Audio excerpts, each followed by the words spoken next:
Hello, I'm Matthew Duffy, and I'm going to be talking about Jurek v. Texas. Jurek v. Texas is a case about the death penalty and the 8th and 14th Amendment.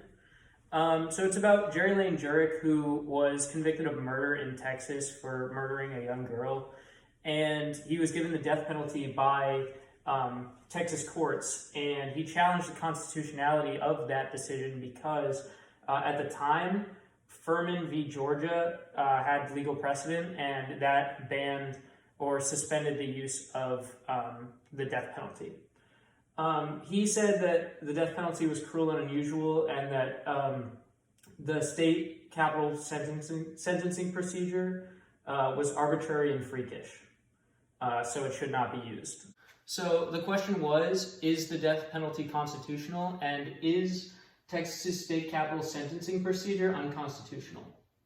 And the Supreme Court held that the death penalty and Texas capital sentencing was constitutional in a 7-2 vote. So the reason the court declared this as constitutional was because they did not believe that the death penalty fell within the term cruel and unusual punishment, which means it didn't violate the 8th and 14th Amendment. It also stood with Texas because it instituted strict guidelines on who could be given the death penalty, and that it was up to the jury to decide, so it wasn't actually just like a state mandate. And that means it eliminated the arbitrariness that Jurek said that the law had, and that was in violation of the Constitution. And so that also invalidated the Furman argument, because they said that the reason the Furman cases didn't stand was because of the arbitrary notion in the law. They also asserted that the Texas law is not vague and it satisfies all the requirements to be constitutional.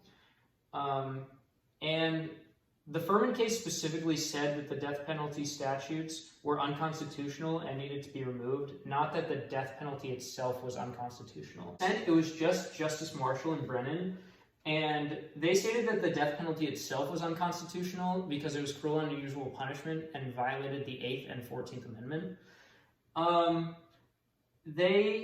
They believe that there would never have been a situation where a life sentence wouldn't suffice. So there was always going to be, like, if you didn't want someone to get out of jail, you would just give them multiple life sentences instead of giving them the death penalty. So it made it kind of unjust to give anyone death over, the ability to live the rest of their life in jail.